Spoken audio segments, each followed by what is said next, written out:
Bem dormido, bem dormido, bem dormido. Bons dias! Hoje é dia de falar sobre hipnose. Hipnoterapia, melhor falando. Os dois, uma mescla dos dois.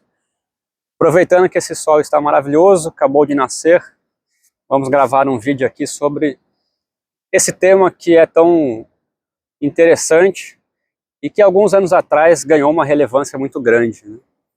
A gente tem bem conhecido o Fábio Puentes, né, o Bem Dormido. Apesar de não ser brasileiro, ele criou um nome muito grande aqui no Brasil.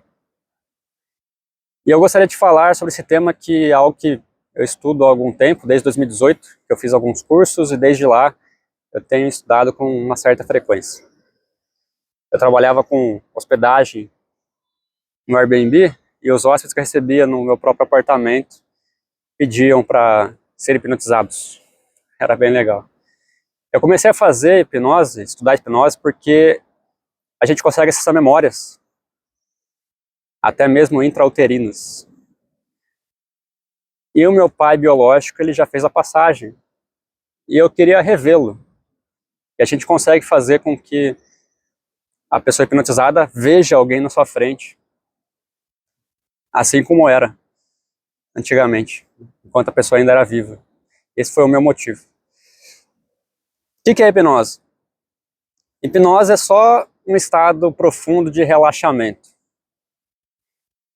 E a hipnoterapia é utilizar esse estado profundo de relaxamento para a gente conseguir fazer terapia, tratar. Então, a hipnoterapia por si só não resolve nada. Ela precisa ser aliada com outras ferramentas, como psicanálise, como algumas linhas de psicologia, etc. PNL também no meio e tudo mais.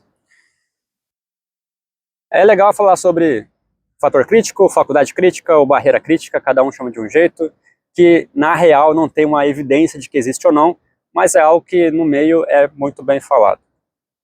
E para falar disso a gente precisa falar de consciente e inconsciente, que quando a gente fala de hipnose a gente divide em três, na verdade. A gente fala de consciente, inconsciente e subconsciente. Consciente é aquilo que a gente está no estado de vigília, é o que a gente está fazendo aqui agora, de forma consciente, sabendo que está fazendo, pelo menos achando que está sabendo. O inconsciente é aquilo que é a programação nossa instintiva daquele animal. Aquilo que a gente não controla, basicamente. Consciente, respiração, batimento do coração, as emoções primárias, etc. E o subconsciente é onde ficam registrados as nossas memórias, desde a intrauterina. E para quem acredita, até de encarnações anteriores. Tá? O fator crítico, a faculdade crítica, é aquilo que impede a gente de acessar o subconsciente de fato, literalmente. Quando a gente está na primeira infância, até os 7 anos aproximadamente, basicamente tudo que a gente fala para uma criança vai direto no subconsciente, criando um padrão, criando uma programação para aquele ser. Por isso é muito perigoso a gente ficar falando o que não deve para crianças, porque ela adota aquilo para o resto da vida e é difícil, é complexo, desafiador corrigir isso. A hipnose vem para ajudar nesse ponto. Por quê? Porque ela diminui essa barreira crítica, que é o que separa o que é consciente do subconsciente, e aí diminuindo essa barreira crítica a gente vai lá direto nas programações. Tá bom? Tem alguns pontos aqui para não ficar... para eu deixar com mais coerência o texto, e são muito poucos minutos, né? Tem mais 7 só, tem que falar muito rapidamente. Antigamente, no Egito, Grécia, pós-indígenas, no Yoga, Índia, China, já se usava estados alterados de consciência para fazer tratamentos. Só você pesquisar aí que você vai achar. E aí tem alguns nomes muito importantes, Mesmer, mesmerismo, ele falava dos fluidos, né, animais. Temos também, depois, o James Braid, que ele foi cirurgião, foi o primeiro que foi estudar de fato a ciência por trás da hipnose. Milton Erickson, já no século passado, ele conseguia, ele era psiquiatra, né, psiquiatra, ele conseguia, através de sessões longas, muito longas, horas, ele conseguia resolver questões que não eram resolvidas de forma nenhuma. E aí, meio que na oposição, tem o Dave Elmo, que é da hipnose clássica, que é uma linha mais rápida, que é o que a gente estuda mais hoje em dia na hipnoterapia. Que ele não era formado. Os outros que eu citei aqui era tudo médico. Esse era locutor de rádio. Só que os médicos, dentistas iam lá para aprender hipnose com ele, porque ele era incrível. Vou falar das duas linhas de hipnose, que tem a hipnose de palco, que é o entretenimento. Pyong Lee, Fábio Puentes fazia lá nas telas, né? Quando vai na televisão é para isso, né? Hipnose de palco. É o divertimento. É interessante ter hipnose de palco, por quê? Porque chama atenção para uma ferramenta que é muito mais profunda, que é a segunda linha, segunda vertente, que é a hipnose clínica. Então hoje a gente vê muitos psiquiatras, psicólogos, médicos, dentistas utilizando da hipnose para ajudar em seus tratamentos. Por exemplo, o que é mais usado hoje é para controle de dor. Pacientes terminais que sofrem muito com dor se beneficiam demais da hipnose para conseguir controlar essa dor. Quando a gente fala de dor, a gente pode falar sobre uma ferramenta básica que você mesmo na sua casa consegue fazer se você tiver com uma dorzinha de cabeça ou outra leve, que se chama submodalidades. É uma ferramenta da PNL que a gente vincula com a hipnose. Nesse caso, até só a PNL já resolve. E aí você pode diminuir a sua dor. Eu faço isso direto com quem está próximo de mim. Mudança de hábitos. Pessoas, por exemplo, que tenham o vício do tabagismo, conseguem se livrar do vício apenas com a hipnose. Ressignificação de traumas. Alguma pessoa que fez a passagem, alguma situação, se ela ficou presa no elevador, é possível não ter mais esse sentimento ruim que a pessoa tinha. Anestesia. Eu falei de dor, né? O Isdale, que foi um médico cirurgião escocês, né?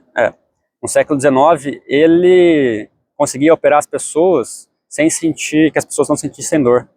Naquela época não existia anestesia e muitas pessoas morriam de dor, né? Muitas mesmo, porcentagem alta.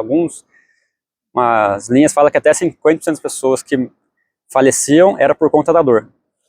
E o Isdale, ele conseguia aprofundar tanto que as pessoas ficavam catatônicas, igual o Chaves lá duro, né? E a pessoa não sentia nada.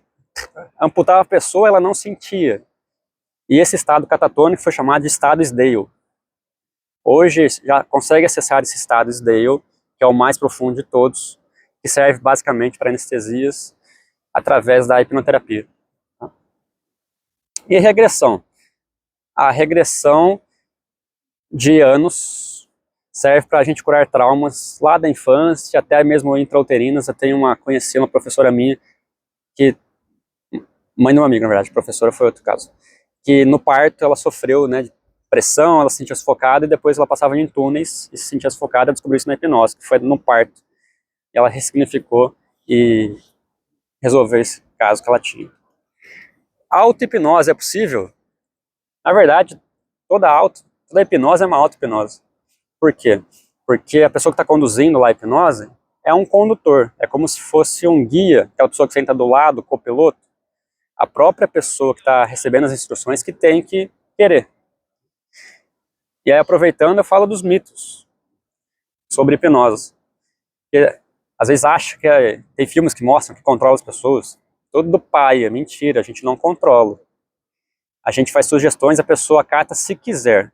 Então, para entrar no estado hipnótico, nesse estado profundamente de relaxamento, só entra se a pessoa quiser.